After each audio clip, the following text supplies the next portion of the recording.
Gremo od tega. Podjetnik, katerega podjetje ima letni promet 300.000 evrov, ugotavlja, da so trenutni prostori, v katerih so pisarne in proizvodne podjetja premajhni. Na spletu je našel primeren objekt, ki se prodaja za 740.000 evrov. Ne se za glavo držati.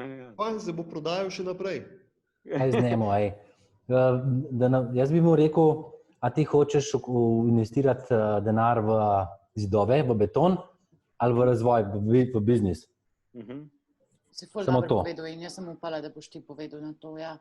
No, ampak jaz bi pa sam dodal, če je to pa tretjina vrednosti na trgu, pa tudi ni slabo, veš, tako da moraš širše gledati v življenju, ne samo za tisti, odvisno v kakšni fazi je podjetje. Jaz se strinjam s tem. A si pa nepremičninski investitor, špekulant?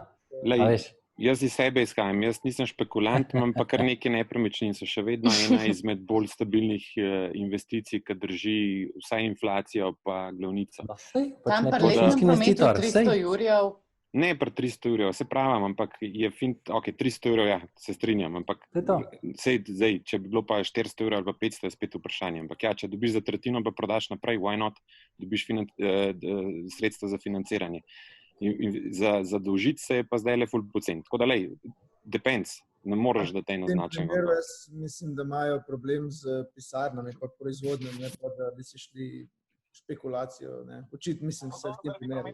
Mislim, špekulacije pravim, da to je tako malo se hecam, ampak špekulacija ni, če veš, da je tretjina vrednosti na trgu, recimo. Dajem res neumen primer, ampak če je neka taka zadeva, ki je full snake, ki nekdo more nujno prodati in tako naprej. Ok, jasno, tukaj ni črno-belih, ne vemo dost. Primarno bi se mogli pa s svojim biznisom ukvarjati, to se pa strinjam z ostalimi. Včasih mora podjetnik delovati tudi torej mentor, tudi kot zakladnik.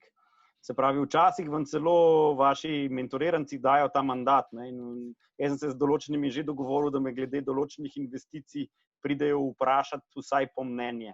Okay?